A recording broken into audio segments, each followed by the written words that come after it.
जय गुरुदेव।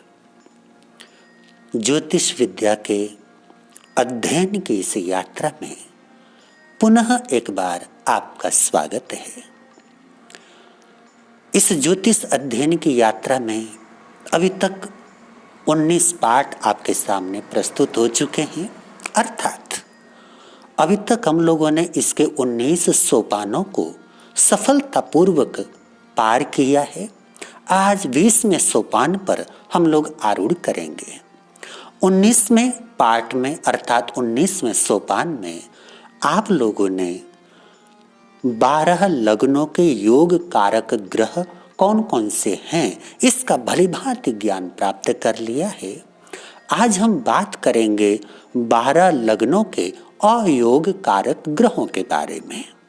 जैसे योग कारक ग्रह हमारे को अपने टाइम में अर्थात अपनी दशा अंतर दशा में बेहतर रिजल्ट देने में समर्थ होता है, उसी प्रकार अयोग कारक जो ग्रह है वो अपने दशा या अंतर दशा में बहुत सकारात्मक रिजल्ट नहीं दे पाता, उल्टा नकारात्मक रिजल्ट देने वाला होता है। तो कौन कौन से लग्नों में कौन कौन से ग्रह अयोग कारक हो जाते हैं तथा उन अयोग कारक ग्रहों का क्या परिणाम होता है, इत्यादि बातों को बारीकी से समझने का हम प्रयास करते हैं। आइए समझते हैं अयोग कारक ग्रह कौन से हैं।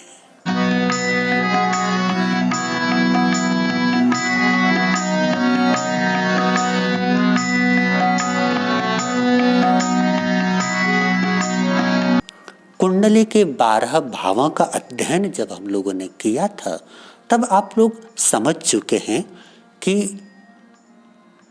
ये वाला और ये वाला, ये तीनों के तीनों जो भाव हैं ये नकारात्मक ज्यादा हैं। इसलिए इन तीनों भावों को बहुत अच्छा नहीं माना गया है। ये 6ठा भाव, ये 8वां भाव और ये 12वां भाव। तो इन तीनों के तीनों भावों को नकारात्मक भाव के रूप में मान्यता प्राप्त है, अर्थात इन तीनों के तीनों भावों का नकारात्मक रिजल्ट अक्सर अधिकतर जातक जातिकाओं को भोगना पड़ता है। और इन तीनों के अतिरिक्त ये 3रा भाव और ये 11वां भाव, इन दोनों भावों को भी बहुत अच्छा नहीं माना जाता। अर्थात अगर इनकी तुलना सकारात्मक और नकारात्मकता के साथ की जाए तो 3रा और 11वां भाव भी अर्थात इन दोनों का पलड़ा भी नकारात्मक परिणामों की तरफ झुक जाता है, जिस कारण से 3रे और 11वें भाव को भी नकारात्मक भाव कह करके पुकारा गया है। क्यों कह करके पुकारा गया है तो मैं आपको बता दूं, ज्योतिष शास्त्र के अंदर एक नियम है जिसको हम लोग भावत भावम कह करके पुकारते हैं। भावत भावम का अर्थ हुआ एक भाव से उतनी ही दूरी का जो भाव है वो वाला भाव भी वैसा ही परिणाम देगा।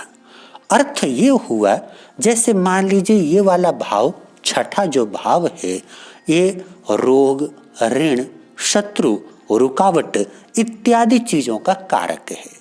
तो इस भाव का जो असर होता है रोग के क्षेत्र में, बीमारी के क्षेत्र में, कर्ज के क्षेत्र में, शत्रु के क्षेत्र में और किसी भी प्रकार की जो हमारी सफलता की अभिलाषा है उसमें रुकावट जो अड़चने आती हैं उनके क्षेत्र में 6ठे भाव का प्रमुख रोल होता है। तो भावत भावम के अनुसार 6ठे भाव का जो रोल है या 6ठे भाव का जो रिजल्ट है, इस भाव से ठीक 6ठा जो भाव होगा उसका रिजल्ट भी वैसा ही होगा। जैसे ये लग्न से 6ठा भाव हुआ और यहाँ से जो 6ठा भाव होगा, मान लीजिए इसको अगर हम लग्न मानते हैं तो 1 2 3 4 5 6, तो इस 6ठे भाव से जो 6ठा भाव हुआ वो 11वां भाव हुआ।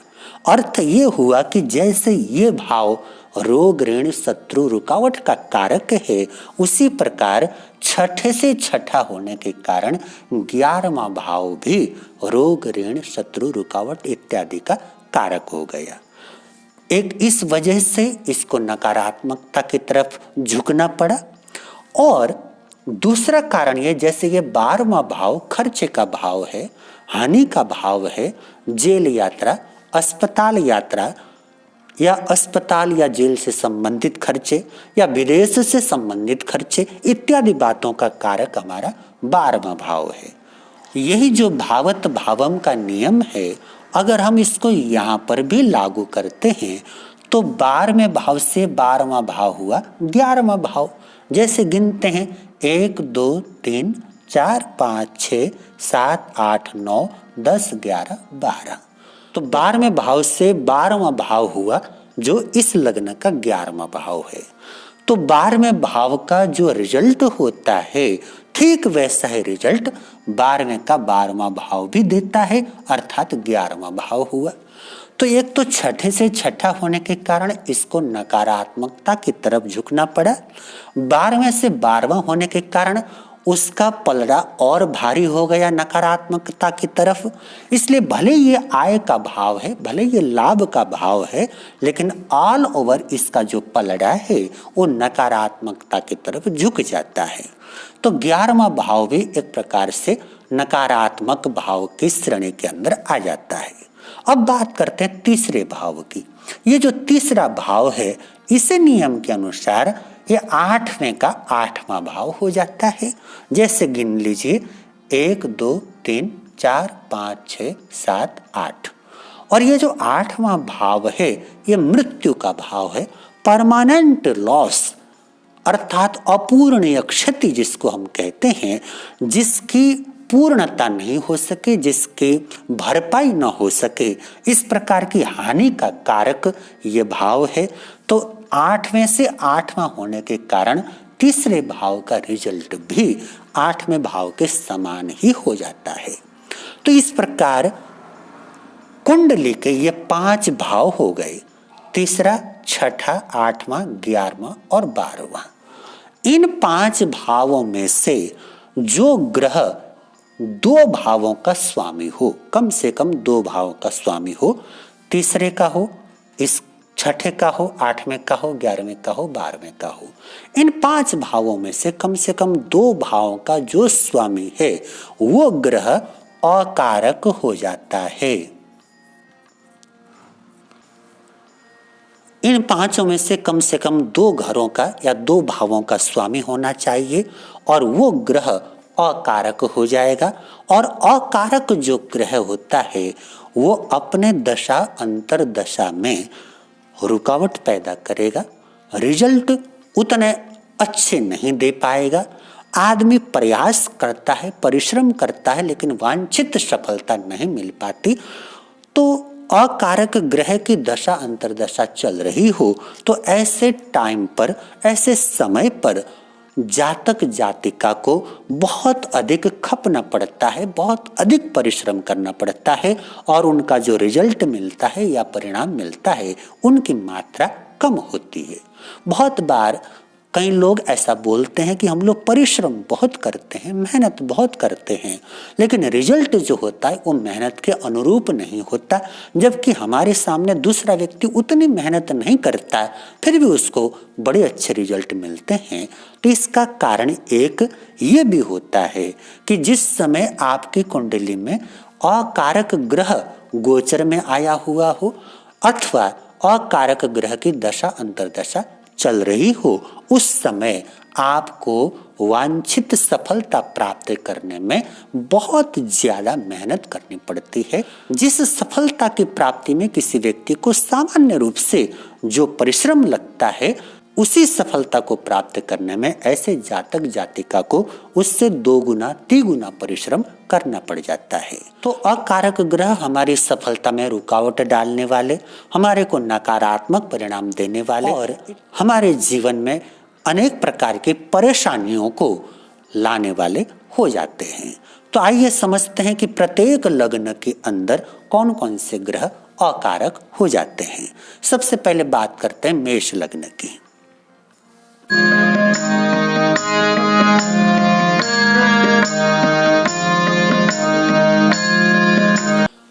तो मेष लग्न की कुंडली के अंदर आप देखिए, मेष लग्न में तीसरे घर का जो स्वामी है या तीसरे भाव का जो स्वामी है, तीसरे भाव में मिथुन राशि है और मिथुन राशि का जो स्वामी होता है वो बुध है। मिथुन राशि का स्वामी बुध और छठे भाव में कन्या राशि है, कन्या राशि का स्वामी भी बुध हो गया।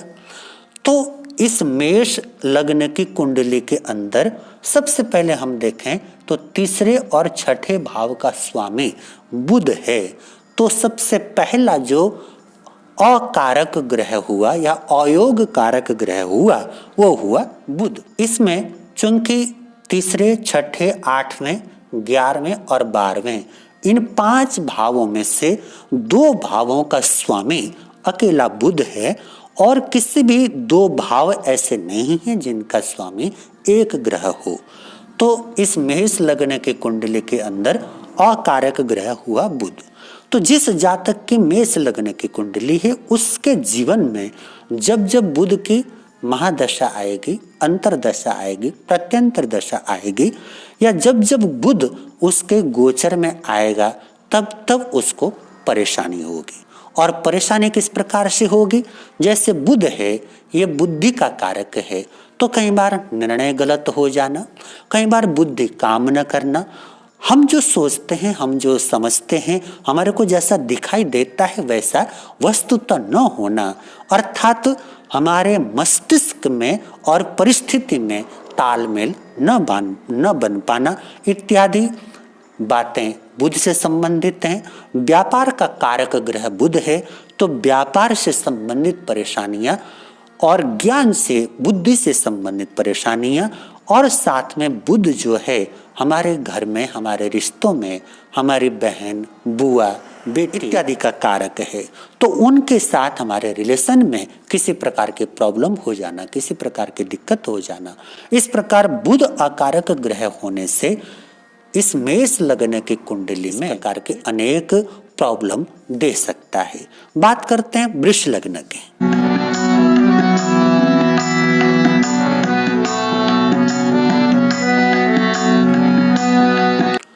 वृष लग्न की कुंडली अर्थात वृष जो राशि है दूसरे नंबर की राशि है और वृष राशि के जो स्वामी हैं वो शुक्रदेव हैं। तो इस लग्न के स्वामी शुक्रदेव हो गए।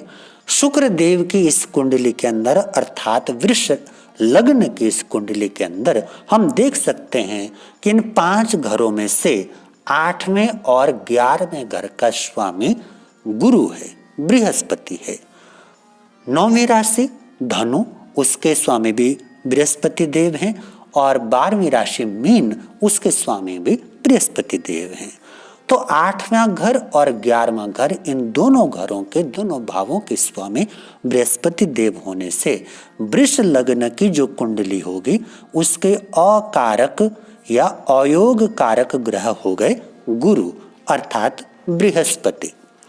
अब जो गुरु या बृहस्पति हैं ये सत्य के कारक हैं, लॉयल्टी के कारक हैं, ये गंभीरता के कारक हैं और फाइनेंस, लाभ इत्यादि के कारक हैं। तो जब जब जातक के जीवन में गुरु की महादशा, अंतरदशा, प्रत्यंतर दशा इत्यादि आएगी या गुरु का गोचर लग्न के ऊपर आएगा तब तब जातक जातिका को धन से संबंधित, लाभ से संबंधित, सत्य से संबंधित, लॉयल्टी से संबंधित, गंभीरता से संबंधित और अंतर का ज्ञान जो अनुभूति का ज्ञान होता है उससे संबंधित परेशानियों से जूझना पड़ सकता है। तो वृष लग्न की कुंडली के अंदर अकारक ग्रह की भूमिका गुरुदेव अर्थात बृहस्पति देव निभाएंगे। तो उस टाइम पर थोड़ा सा सावधानी बरतें। हम बात करते हैं मिथुन लग्न की।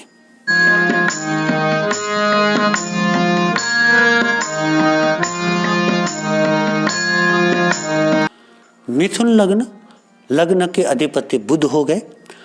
तो बुध के स्वामित्व वाली ये कुंडली हो गई और इस कुंडली के अंदर, इस लग्न के अंदर आप भली भांति देख सकते हैं, छठे घर का स्वामी और 11वें घर का स्वामी एक ग्रह है।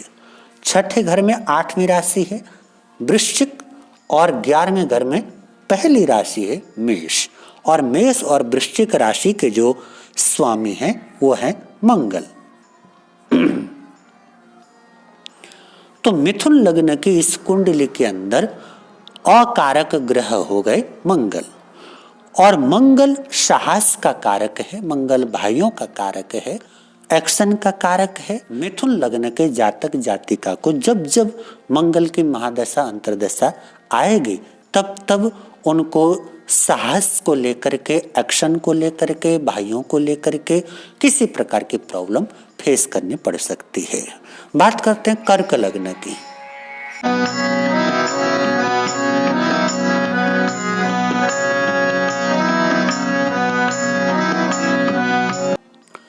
तो कर्क लग्न की कुंडली के अंदर पुनः हम लोग देख सकते हैं तीसरे घर का और 12वें घर का जो स्वामी है वो बुध है।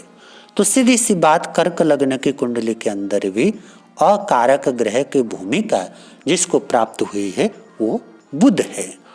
तो कर्क लग्न की कुंडली के अंदर भी बुध की महादशा अंतर्दशा में जातक जातिका को अपने निर्णयों से संबंधित, अपने व्यापार से संबंधित और रिलेशन में जो बुध के कारक हैं उन रिलेशनों से संबंधित कोई परेशानी फेस करनी पड़ सकती है। उनसे जुड़ी हुई समस्याएं जातक को परेशान कर सकती है। अब हम बात करते हैं सिंह लग्न की।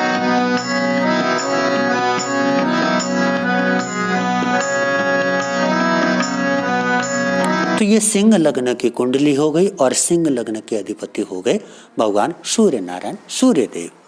तो सिंह लग्न की कुंडली के अंदर हम लोग देख पा रहे हैं कि तीसरे, छठे, 8वें, 11वें और 12वें भावों में से 2 भावों का एक स्वामी हो ऐसा योग नहीं बन रहा है। तो इसका अर्थ हुआ कि इस सिंह लग्न की कुंडली के अंदर कोई भी ग्रह अकारक अथवा अयोग कारक नहीं है। तो सिंह लग्न की इस कुंडली में सिंह लग्न के जातक जातिका के लिए एक एडवांटेज हो गया कि उनकी कुंडली के अंदर कोई भी ऐसा ग्रह नहीं है जिसको अकारक अथवा अयोग कारक होने की भूमिका प्राप्त हुई हो। तो हम बात करते हैं कन्या लग्न की।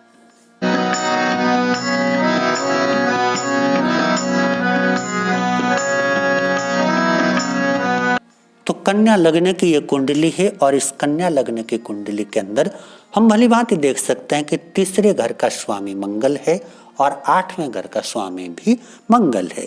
तीसरे घर में वृश्चिक राशि है और 8वें घर में मेष राशि है। दोनों मंगल की राशियां हैं और तीसरे और 8वें 2 नकारात्मक भावों का स्वामी होने के कारण इस कन्या लग्न की कुंडली के अंदर अकारक ग्रह हुआ मंगल। तो मंगल की दशा अंतर्दशा में इस कन्या लग्न के जातक जातिका को भी अपने एक्शन से रिलेटेड, अपने भाइयों से रिलेटेड, अपने साहस, आक्रामक स्वभाव इत्यादि से रिलेटेड परेशानियों को झेलना पड़ सकता है। बात करते हैं तुला लग्न की।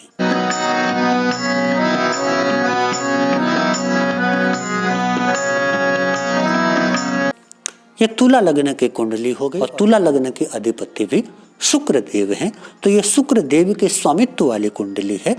तो इस कुंडली के अंदर भी हम देख सकते हैं कि तीसरे घर में 9वीं राशि है और छठे घर में 12वीं राशि है। क्योंकि तीसरा भाव और छठा भाव दोनों ही नकारात्मक भाव हैं, तो 2 नकारात्मक भावों का अधिपति होने के कारण 9वीं और 12वीं राशि के अधिपति अर्थात बृहस्पति देव इस तुला लग्न की कुंडली के अंदर भी अकारक ग्रह के रूप में माने जाएंगे। तो जब जब बृहस्पति देव या गुरु ग्रह की दशा अंतर्दशा आएगी तब तब जातक को गुरु से संबंधित जो परेशानियां हैं वो झेलनी पड़ सकती हैं।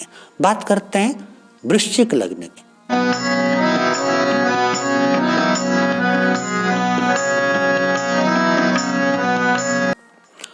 वृश्चिक लग्न की कुंडली है और वृश्चिक लग्न के अधिपति मंगल देव हैं। तो मंगल देव की इस कुंडली के अंदर हम देख पा रहे हैं 8वें भाव का जो स्वामी है वो बुध है और 11वें भाव का स्वामी भी बुध है। तो इस वृश्चिक लग्न की कुंडली के अंदर भी बुध को ही अकारक ग्रह होने की जिम्मेदारी प्राप्त हो रही है। तो इस वृश्चिक लग्न के जातक जातिका को भी बुध की दशा अंतर्दशा में अपने दिमाग से संबंधित, अपने डिसीजन से संबंधित, निर्णयों से संबंधित, अपने व्यापार इत्यादि से संबंधित और बुध के जो रिलेशन हैं उन रिलेशनों से संबंधित परेशानियों को झेलने के लिए मजबूर होना पड़ सकता है। हम बात करें धनु लग्न की।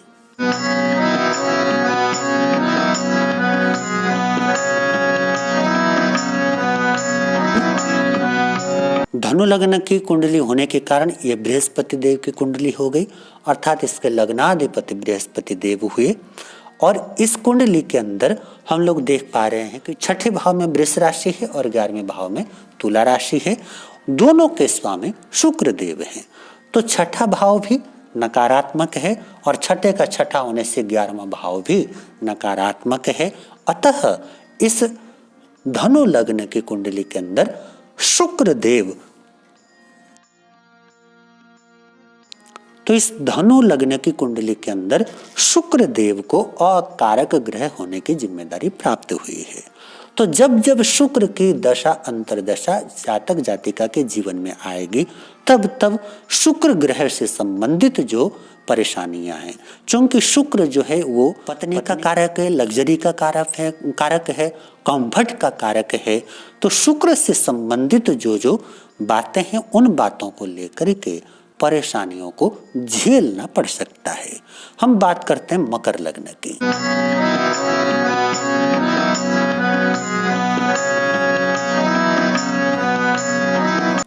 मकर लग्न के अधिपति शनिदेव हैं। तो ये शनिदेव की कुंडली मानी जाएगी। तो इस मकर लग्न की कुंडली के अंदर हम भली भांति देख पा रहे हैं 12वें भाव में धनु राशि है और 3रे भाव में मीन राशि है। धनु और मीन दोनों राशि के स्वामी बृहस्पति देव हैं।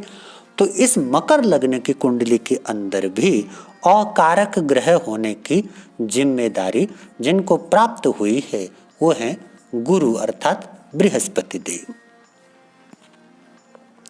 तो जब जब गुरु की दशा अंतर्दशा जातक जातिका के जीवन में आएगी तब तब उनको गुरु से संबंधित जो परेशानी है अर्थात गुरु ग्रह चीजों के कारक हैं उन चीजों से संबंधित, प्लस ये जो 12वां भाव है 12वें भाव से और 3रे भाव से, 3रे भाव के जो कारक तत्व हैं उनसे, 12वें भाव के जो कारक तत्व हैं उनसे, और कुंडली के अंदर जहां गुरु विराजमान हैं उस भाव से संबंधित परेशानियां जातक जातिका को झेलनी पड़ सकती हैं।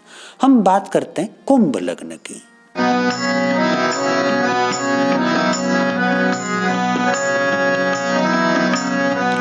क्योंकि कुंभ राशि भी शनिदेव की ही राशि है तो कुंभ लग्न के अधिपति भी शनिदेव हुए।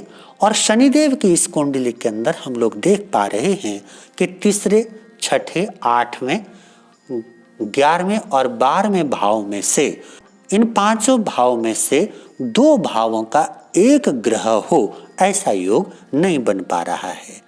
तो इसका अर्थ हुआ कि जैसे सिंह लग्न की कुंडली के अंदर कोई अकारक ग्रह नहीं था अथवा अयोग कारक ग्रह नहीं था, उसी प्रकार कुंभ लग्न की कुंडली के अंदर भी कोई भी अकारक अथवा अयोग कारक ग्रह नहीं है।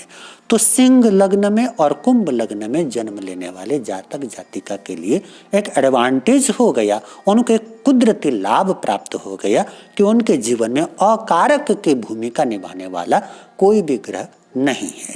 हम बात करते हैं मीन लग्न की।